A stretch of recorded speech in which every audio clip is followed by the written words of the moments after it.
Moments ago, Assad giving his first interview claiming the chemical strike on Syrian civilians was fabricated in order to justify the U.S. airstrikes on Syria.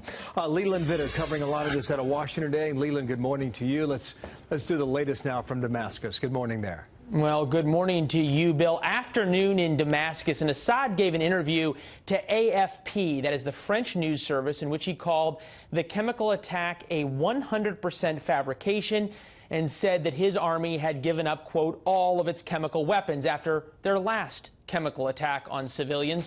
This a quote from President Assad. Our impression is that the West, mainly the United States, is hand in glove with the terrorists. That's what Assad calls anybody who doesn't like him. They, meaning the United States, fabricated the whole story in order to have a pretext for the attack.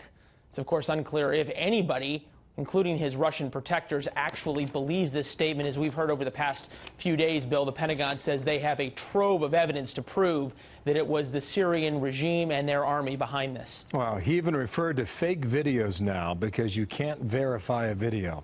His words from Assad. Okay, do we know why President Trump said Russia may have known about this, Leland? Yeah, it made a lot of headlines yesterday during a press conference with the chief of NATO. We still aren't sure why the president thinks the Russians had prior knowledge of the attack, and the White House has not elaborated. Yesterday, the president's Secretary of State made it clear whatever the boss might think, the United States can't prove it.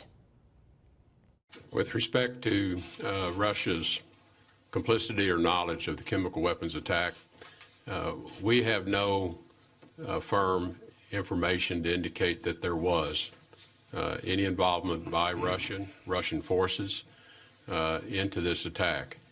What we do know, and we have very firm and high confidence in our conclusions, that the attack was planned, carried out by the regime forces at the direction of Bashar al-Assad.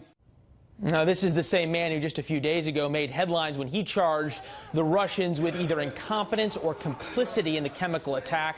Perhaps the single best piece of intelligence involving the Russians is that a Russian drone was seen over the hospital that was treating the chemical attack victims shortly after the bombs dropped. Not long after that, Bill, as you remember, is when the hospital itself was attacked, at least connecting the dots for a Russian cover-up of their allies' chemical attack. Prior knowledge or not, something the Pentagon does not have yet. Wow. Dangerous time. Leland, thank you. Watching all that from Washington, D.C., Leland Vittert.